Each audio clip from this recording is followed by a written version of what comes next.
It's time for the Access of Easy podcast, the weekly technology digest that keeps you ahead of the curve.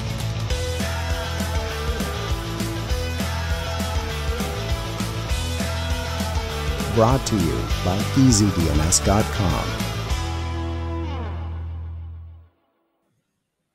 Welcome back, everybody, to the Axis of Easy. This is the and welcome audio... back, Joey.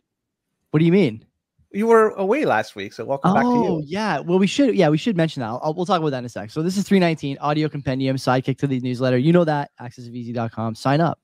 And I think you get a little bit of a discount on your next purchase with EasyDNS, which you can't beat. Mark is like in a giving mood these days. He's given CBP listeners a bunch of money. He's given people who listen to Access of Easy a bunch of money. You can't beat this. Now, before we do the quote of the week and get into the stories, we should mention a big thanks to Wayfaring last week for filling in for me while I was out on leisure trip to Washington to watch the Commanders, formerly the Redskins, get their tush kicked in by the Chicago Bears. Gave the Bears their first win of the season, Len, if you can believe that. But a story for another time. So big thanks to him. You can follow him. I think he's at Wayfaring BTCer on Twitter. If you can't find that, you can ask Len or I, and we'll give you his handle. He's a quality memer and a very smart guy, as you heard last week. So we're glad that he's friends with us and we were able to get him in. Now, Len, last week's quote, which I'm hearing for the first time here, I got to be honest. When a well-packaged web of lies has been sold gradually to the masses over generations, the truth will seem utterly preposterous and its speaker a raving lunatic. That was by Dresden James, and Jerry got it. Well done, Jerry. We appreciate you. Good effort. Good work. This week's quote: when any government, or any church for that matter, undertakes to say to its subjects, "This you may not read, this you must not see, this you are forbidden to know," the end result is tyranny and oppression, no matter how holy the motives. Great quote. I like the longer ones a little bit. It's a very good quote. If you know who that's by, listener, viewer, pop it in the comments. No Googling, no searching, all that stuff. Encyclopedias only, as we always say. Okay, Len, I think we have like 5-6 stories this week. 5. Some dingers. A couple I knew were going to be in here, and I'm happy that Mark included them. So let's hop in. Where do you want to start? Well, let's talk about the potential impacts of climate change. And, well, this may result in travelers needing to carry a new kind of passport with them. In this case, it's going to be a carbon passport. Well, as a way to reduce the environmental impact of travel, there's this idea of the carbon passport, because this is going to be for something known as regenerative travel. We'll get into that in a second. A carbon passport is going to be, like, at least right now, it's a hypothetical document that would track and limit the amount of carbon dioxide that a particular person would be allowed to emit each year. What would be that number that they could emit? Who knows? It's all just fictitious at this point, but this could be done by limiting the number of flights that a person is allowed to take, or by charging them a fee for each flight that is beyond their limit. So people that are frequent flyers, under this type of environment, they might have to pay quite a bit for their airfare, and airfare is already going up quite a bit as it is. Regenerative travel is a type of travel that focuses on reducing the environmental impact of tourism. And they say this could be done by supporting local businesses, using sustainable transportation, offsetting carbon emissions, and all the crap along with that. And activists out there, they're urging that the travel industry, they need to take action to reduce environmental impact. And a carbon passport and the regenerative travel are two possible solutions at this point. No government came out right now to say that they want to institute this. This is just an idea that's being thrown out there. But of note, COP28 is coming up. It's going to be taking place the end of next month, the beginning of December. Taking place in Dubai. This is a place where all these foreign dignitaries come in, businessmen and everybody else, fly in a private jet, and they park it over there. And if you look at the airports, nearby airports at all these COP events, it is jammed with private planes, private jets. And everybody knows that this is the least environmentally effective way of traveling. But yet the people that are going to COP28 to talk about what we should be doing and how we should be reducing our environmental impact, they're the ones using the worst method of travel. But man, these carbon passports. The question I have is, how much longer before we get a breathing passport, Joey? Because, every breath we take, Well, there's carbon in it. And if you do something excessive, like exercise or play some sports or something, you're releasing too much carbon into the atmosphere. Or how about a passport for how many children we're allowed to have? Because each child in themselves will need to be able to breathe out more carbon. So I wonder, like, this is a slippery slope. Once we get there, there's no turning back. Plus, in terms of what is going to be our allotted amount of carbon we could release every year, that would probably be reduced year over year. And it's going to make it even more difficult for us to move anywhere. Something I don't like. I hope we don't go down this path. This is an idea being thrown out there. We should just throw this in the garbage, in my opinion. I think we should too. One of the things I don't understand about the Cope crowd is, like, they surely realize that the whole flying jets around the world now is so much more public than it was maybe 10 years ago or 15 years ago to fight climate change. You know, Al Gore, John Kerry, and their ilk have long lectured the average person on how much they're allowed to eat, drive, travel, and, you know, more or less enjoy life, while doing so from private jets, chartered flights, different conferences. I mean, we spoke a little bit, I can't remember if it was on this show or our show, about the recent videos that came from what I believe was a UN banquet or something like that, where there was blue crab being eaten, among other things, and this sort of insane, you know, this abundance and gluttony front and center, all while you, the average sort of surf pleb, have to eat meat that your local regulator says can now contain cricket dust. How's that sound? Does that sound good to you?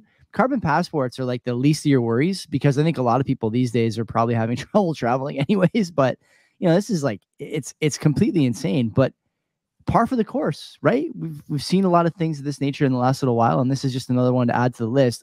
I don't think this will ever happen, Len, because I think that, like I mentioned, the idea of like the elites flying everywhere while you're stuck in a 10-minute city, it just isn't palatable for people. That's how you get revolutions, how you get violence, unfortunately. And I don't think they'll try this, but I wouldn't bet one way or the other on anything these days. Like, this is, again, you and I both think it's crazy, but I don't think it's out of the question entirely. It's just difficult for me to imagine it being enforceable in a way.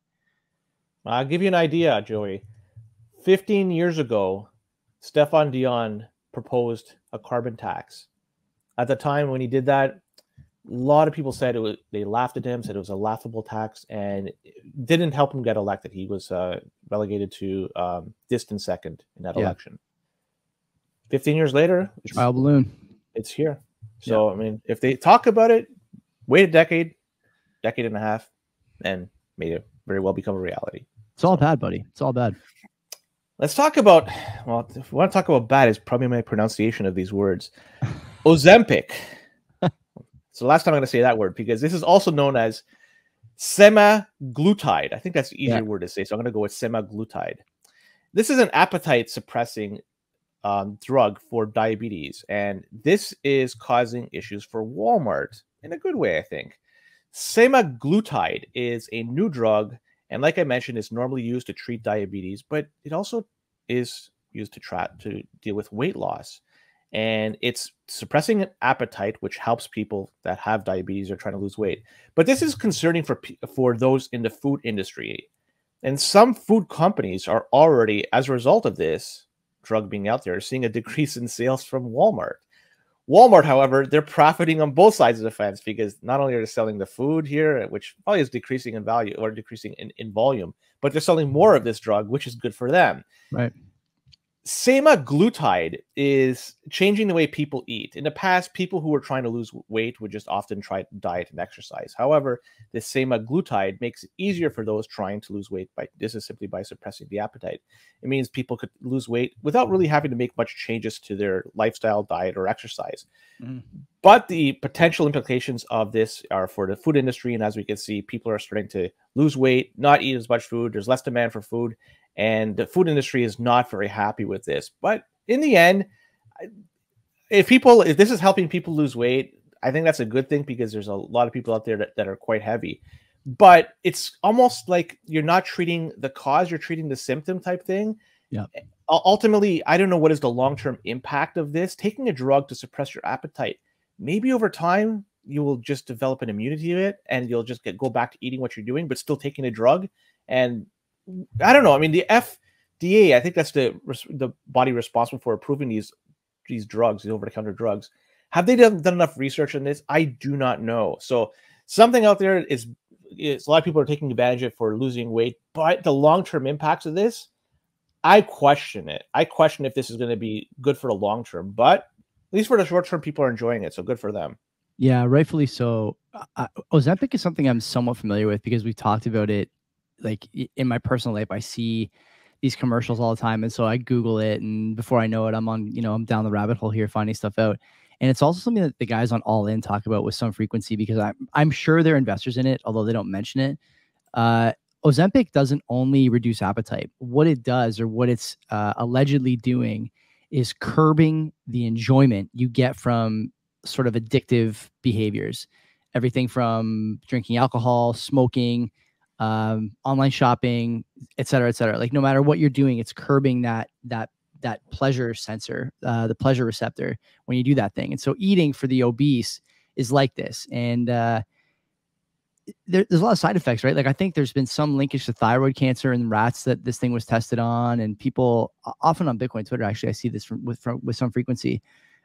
People saying like, is it worth giving up 15, 20 years of your life to get, 50 of them, as a thin person, a fit person, I guess, if this is a potential side effect. I don't know. That's a question for someone else to answer, not for me. But the one thing I will note, if you take your dog to the vet, Len, and the dog is a little bit overweight, and the vet says, the dog has a weight problem that could lead to bigger health concerns down the road, what you should do is start taking this guy on walks more every day and cut down on his treats and watch his portions, and maybe reduce the portion he gets it at mealtime. You say, okay, yeah, that makes sense. Good idea. And then if you go to the vet, or if you go to the doctor yourself and you're fat and lazy and you don't have portion control, what's the doctor say? Take Ozempic. This is very bizarre. This like difference between the way we treat species, even though we know that the solution is pretty close to the same across the board, right? Not just for dogs and for humans, but for damn near everything else too. It's calories in, calories out, exercise, portion control, all these things. What you have to ask why, this has become such a popular drug. I think you touched on it there. There's some people who are treating the symptom instead of the problem. It's bad. As far as the story and Walmart sort of spying on people who are buying food, that's very, very bizarre. I shouldn't say bizarre. It's very, very concerning behavior from a retailer, because I think there was a time, probably you would remember more than me because you're just a bit older than I am. But I remember the first time Fortino's and Walmart and these places started selling prescription drugs, right? It started to have pharmacies. And I don't remember there being any concern about any of this stuff. But this is the first story I've heard where I think, man, wow, Walmart actually does now, like, through payment data or facial ID data, who knows how they're getting this data, right? But they're looking at people who are buying Ozempic from them, and they're buying less food. And so what does that mean for Ozempic, for Walmart, for the sort of incentive models around these things? I don't know, but people's health is something that you should just leave this alone when it comes to other consumption habits, right? I'm fine with you monitoring somebody's health if it means that you can develop techniques to improve, the health of the species long-term, the health of the individual that you're looking at long-term. But to get upset or concerned or have a meeting about how do we get Brandon, who used to buy 4 bags of chips a week, now he's on Ozempic, how do we get him buying 4 bags of chips again or something else? I don't like that, because it really does poison the well a little bit, both on the pharmaceutical side and on the food consumption and retail side. And I am very concerned by this. I'm surprised that this is not a bigger story. I don't know what to say, but I don't think this is something that should sideswipe anybody. Is if you're buying it from the same store, you're buying these products from the same store, it's not very hard for them just to analyze the data on the bills, as long as it's the same bill, and not 2 separate ones. Because if it's the same one, they could just look at all their customers' bills and figure out. That's what I mean. What if it's 2 separate ones? Like what? How do they? I mean, presumably you don't buy Ozempic every time you go to Walmart, right? So how are they putting this together? That's the thing I'm wondering. Good question. I guess they could look at data of people walking in and try to decipher how much is being bought from that. I don't know. There's so many things. Could be, as you mentioned, facial recognition. Who knows? anything is possible these days. Yeah. But one thing I took a look at, it's not an over-the-counter medication. No, it's prescription only, big time. It's like an injectable, I'm pretty sure. And is it? That's yeah, not, that's not something you just digest. Oh, sorry, no, I'm almost sure it's an injectable. Yeah. Wow. Okay. Anyways, let's move on to 23andMe. Oh my God, what a story this is, man. This cybersecurity incident that could have a lot of implications for personal privacy. A hacker is claiming to have stolen the data of millions of users from 23andMe. This is the Ancestry website. The question I have before I go into this, why would anybody want to submit their information to this, like DNA and stuff like that? This is something that is just so darn important, and people are just willingly giving this up.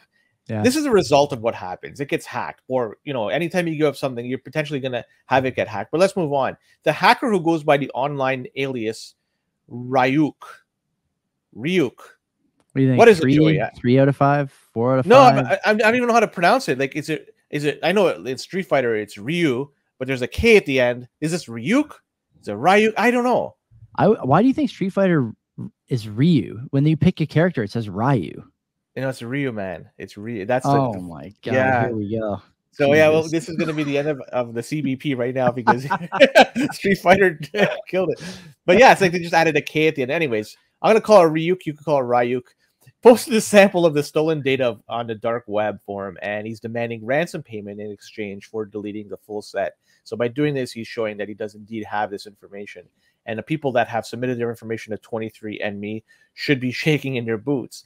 The stolen data reportedly includes usernames, email addresses. Now it gets really tough here. Physical addresses and DNA profiles. Oh my God. And the information could be used for a variety of malicious purposes, such as identity theft, insurance fraud, or even targeted blackmail.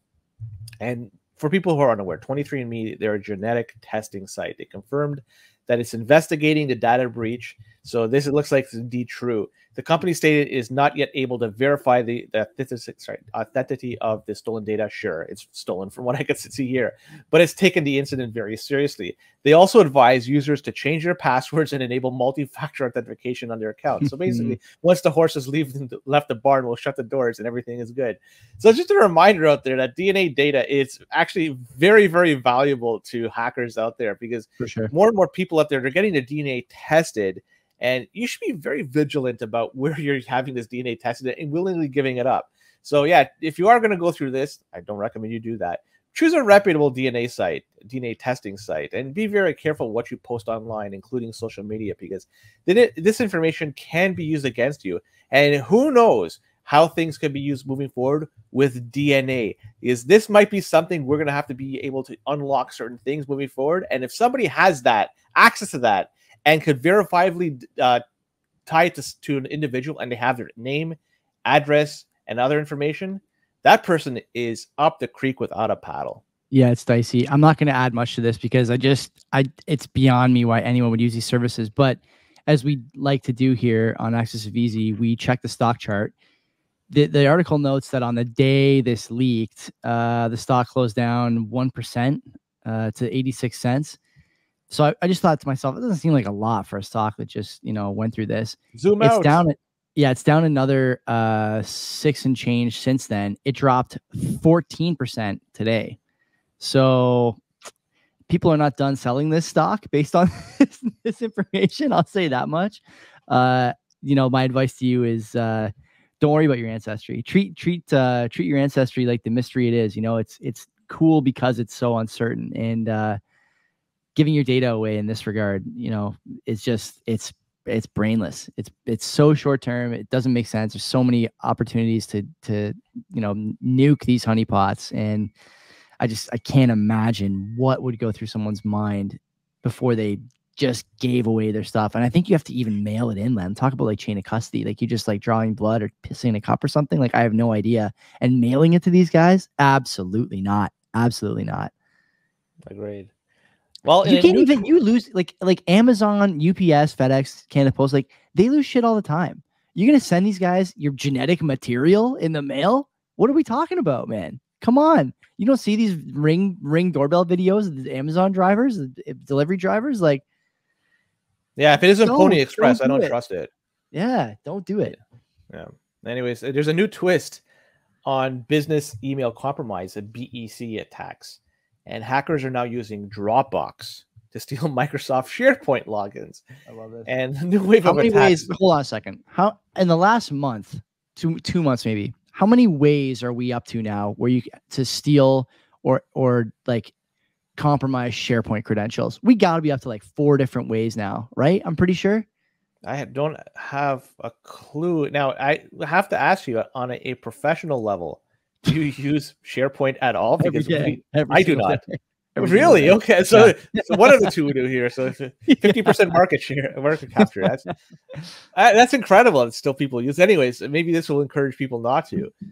So this new wave of attacks known as BEC 3.0 is more difficult to detect than previous BEC attacks, and it's leveraging the legitimacy of Dropbox to evade email security services and end to user security. In a BEC 3.0 attack, the hacker will typically send a phishing email, seen this so many times, to a victim that appears to be coming from Dropbox, and the email will notify the victim of a file that is being shared with them and will include a link to download the file. This is obviously going the wrong way. So when the victim clicks the link, they will be taken to a fake Dropbox login page. It looks the exact same. And once the victim enters their Dropbox credentials, the hacker, well, at that point, they stole the information from them and they're able to access the victim's SharePoint account. And BEC 3.0 attacks are very difficult to detect because they use legitimate platforms like Dropbox to send and host the phishing materials. This makes it difficult for email security services to block the attacks, and it can be difficult for end users to tell the difference between a legitimate email and a phishing email. So all this really says is don't use SharePoint, don't use Dropbox. Anything that's cloud-based, you really got to be careful when you're using it because you are ultimately entrusting whoever is hosting it to deal with it and provide you with a level of security that you won't get hacked. So if you can learn how to self-host things, I know it's difficult, more so difficult in a professional setting, but in a personal setting, I would encourage everybody out there watching and listening, learn how to self-host because it only makes sense. Try not to use these cloud-based services because if they are ever attacked and hacked, well, the information you put on there is then going to be available to the hacker. So be very careful with your information.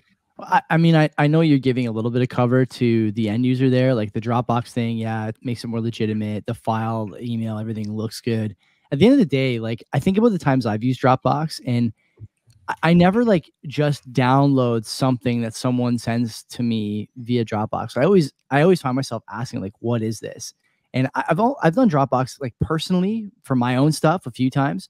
We've used it for CBP a handful of times too, I think, over the years, but it's never like a blind kind of, let's cold email this guy the file he needs and send it to him in a Dropbox. Like no one clicks links. Again, I say no one, but God, it sounds like a lot of people are out there clicking links. Like people just clicking all the time. Why? Don't download stuff you don't know where it came from. Do you grab stuff off the road and put it in your mouth if it's still in the wrapper? No, it doesn't matter if the wrapper's still on it. If it's on the fucking street, don't do it. Just don't do it. Like I don't understand what these guys are up to. It continues to bother me as this goes on. I think you mentioned the professional thing.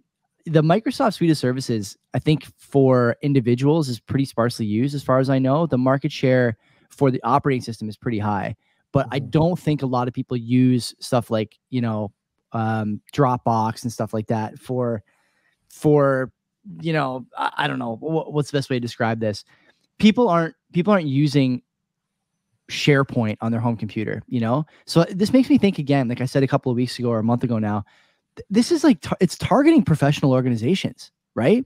Like SharePoint credentials are not often used in the home. So these are people that should be sort of like up on security and sending out like, APBs to their staff. Like, hey, this is something that's going on. Watch out for it.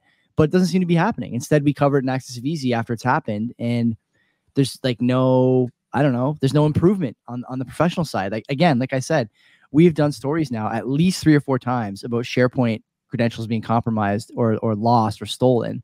And they're just coming up with new ways to do it. Nothing new, right? At the end of the day, the sort of like means are different, but the ends are the same. You need a user who's uninformed and unaware and maybe asleep at the wheel, right? And that's really all it takes, no matter what the method is. I'm wondering if over time people become more learned on how to avoid this stuff. Because let's be honest, they're probably capturing people that are maybe lazy, but also they have never used computers their whole lives. Maybe the older people, like, so as those people tend to expire, let's just say in that set of wording. But you figure you'll eventually get to a point where everybody is accustomed to good personal hygiene. Yeah. And maybe this is gonna, I'm hoping, but who knows, maybe laziness, and I don't know. There's still going to be a bunch of people out there just they don't. Yeah, I think that second guess is probably right. There's still going to be a bunch of people. I don't see that changing, unfortunately. Yeah. Well, let's talk about the Israel. Does SharePoint credential theft contribute to GDP? We do need a bit of a bump, right? We're in a contractionary period here in Canada. Should we? That's the underground GDP. The underground. Damn. Which is growing at quite a clip too. In Canada, I think it's around $60 billion last I checked. So it's growing. How many billion are you making on the underground economy? It's not captured. It's the underground of the underground. Oh, so my God. Subterranean. Yeah. That's unbelievable. Yeah, so good luck finding my stuff, but it's in the billions. Nice. Let's talk about Israel and, well, Palestine. I guess you want to Palestine. Hamas is, I guess we'll associate them with Palestine here. Sure. In this age of information that we're in, they say disinformation. I can't believe we're talking about this. Is used as a weapon. And this recent conflict between Palestine / Hamas and Israel, well, both sides are using social media to spread false and misleading information. And this information is making it difficult to understand what is happening in the conflict and its, well, the contribution, what's going on with the violence out there. And social media platforms are trying to combat this disinformation, but they're saying it's a difficult task because, well, they say the volume of disinformation that's being spread is immense. And social media platforms they're often willing to take down some of this, but sometimes they're not. And sometimes it's very hard to discern what is truthful and what's disinformation. And as a result, it's really up to the end user to be critical of the information that we see in the news, but also on social media. But let's not say the news is free of any crime here. We should fact check as much as possible. Any information we get, try to fact check as much as possible before you make a determination and a decision on something, before sharing it as well. And we should also be very wary of information that seems too good to be true. So sometimes low-hanging fruit that just invokes the emotions in us. It's enough, and it may not be totally true, but you retweet it, send it to friends, and by that time it's too late. And we must remember that disinformation can be used as a weapon. In this case, both sides are, at least there's claims they're using it as a weapon, and it could be used to basically create some discord between people, to incite violence, manipulate public opinion. We've seen this many times over the past few years, but be vigilant because there's disinformation out there. You got to be careful on what you are reading. Protect yourself as much as possible. Everything you read, take it with a grain of salt, because you don't know if it's truthful or not. And it may just be trying to change public opinion, and especially, individuals such as ours. So be very careful out there. Ultimately, I don't know what the heck's going on, but I do know people are getting hurt. So a lot of people have died. And I wish for everything for the best over there. It seems like an absolute mess. Yeah, I'm not going to talk about the war and the politics aside there. I want to note one thing here. I agree with everything you said, and so I'm not going to belabor the point. I think you're right. Misinformation is being used for sure. Everything, on Twitter especially, unless it comes from like a Bitcoiner, generally speaking, Len, honestly, I assume it's propaganda. And it sucks to say that. And I think a lot of people who are still kind of operating in mainstream media land would be like, well, that's pretty tinfoil hat. Not everything is propaganda. I think it is, honestly, most of the time. I don't see how you could disagree with that after the last 3 years. But I do want to note that Wired makes a point here that I think if I had to look back, I would probably find that Wired had made the opposite point when it comes to Tucker. Musk deleted his recommendation of talking about an account he recommended for war coverage. Musk deleted his recommendation soon after posting it, but not before it was viewed over 11 million times. If I look at how people treat views, Musk is again being treated unfairly here. And I wanted to look up as well the organization that's looking to probe him over his, the misinformation floating around on X that he's. It's the SEC, isn't it? It's not the SEC. I think it's a European institution, but we can talk about that in a sec if you want. But the thing I would say is that anytime someone in sort of the Twitterverse talks about how many views Tucker Carlson gets on his shows, it's always, well, that's just people who scroll by it on their timeline. But then when it's something that they find beneficial to their narrative, those views are the most important number in the whole story. 11 million. People just scrolling through the timeline. That's a view, right? We know this because we do content, and you can see, like, especially on Twitter, if someone scrolls by, there's no minimum. It just shows as a view after that. And that's frustrating to me. And this is exactly why people don't believe that everything that the, government, different organizations, news, think tanks, whatever, everything that they say is misinformation is actually misinformation, because this kind of stuff shows up and doesn't get recognized by the average person, but it does get recognized by people like you and me. When it comes to misinformation on Twitter, I would say the following. Community Notes does a pretty good job. If you don't like Community Notes, that's fine, but it's not, I don't think Community Notes is meant to tell you whether something is true or not. It's meant to give you a look at the discussion around something. It's basically the discussion section on Wikipedia without the censoring. Wikipedia is terrible for censoring its discussion pages, but it's a place where you can see what people are saying and why they think something is accurate, not accurate, important, not important, if it's missing context, if it has the right context, et cetera, et cetera. We've seen a number of these things over the last little while, especially since the invasion. I think the thing to keep in mind, again, it's really, at the end of the day, the responsibility of the user to be able to parse the information. There's a bigger question about whether or not, the human mind is really equipped for something like this at the volume that is required these days during a conflict like the Israel-Palestine conflict, or during COVID, or during trucker convoy, or during whatever, right? You pick your sort of watershed event. I'm not sure if there's a law one way or the other that can make an effective change, because as we've talked about many times on this show, and as we've talked about many times on the other show, technology now is changing at such a pace that any attempt to constrain it is it's futile, to say the least, right? It's misguided for sure, futile. You pick your descriptor, and most of the time you do more damage than good, right? You try and put a cage around technology and innovation because of, again, a term I've been using a long time, kind of the lowest common denominator, right? The normie. Can't protect everybody. You got 40 billion people in Canada, something like 8.5 billion on the planet, or 40 million people in Canada, something like 8.5 billion on the planet. You're just not going to get sharp tools every single time you go to the shed. You know what I mean? And you can't help these people in some cases. It's not everyone else's problem. We don't want to see stuff censored. I want to have the discussions, and I want to have the debates, and I want to see both sides of the story, period. And that's non-negotiable for me. I think you have to look at it from a different point of view too. Let's look at the average normie out there. They have all the challenges that come with life. They have to go to work. They have to take care of their children. They have to spend time with their spouse. The bandwidth argument, right? Like, you just don't have time to first. Yeah. And now, given that everything has gone up in price, so maybe they're working extra hours to try to make ends meet. So that bandwidth is now even smaller. Yeah. And it's hard then for somebody to, and let's be honest, it's not hard. It's just impossible. And they probably don't give they don't care in the end about figuring it out. They just want to get information spoon-fed to them, and because this is their veg time, and they get it, and then they digest it. And if it's disinformation, well, unfortunately, they're going to believe that because they don't have the time or the energy necessary to delve into the rabbit hole to see if it's truthful or not. So I think a lot of it is just, I can say, it's the bandwidth. So that's just my 2 cents. Yeah, it's not a bad discussion to have. I think we've had it before. It's important, right, to be able to tell people.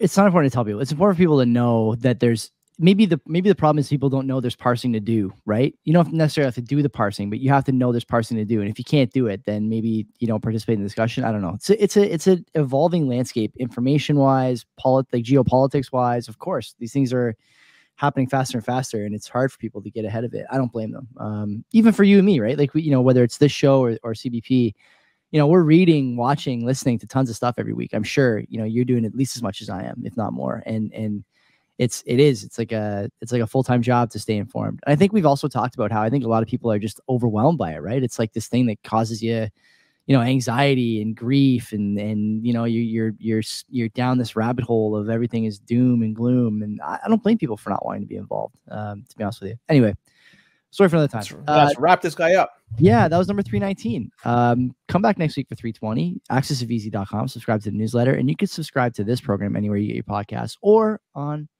YouTube, if that's your preference. So until next time, everyone, take care. Yeah, take care.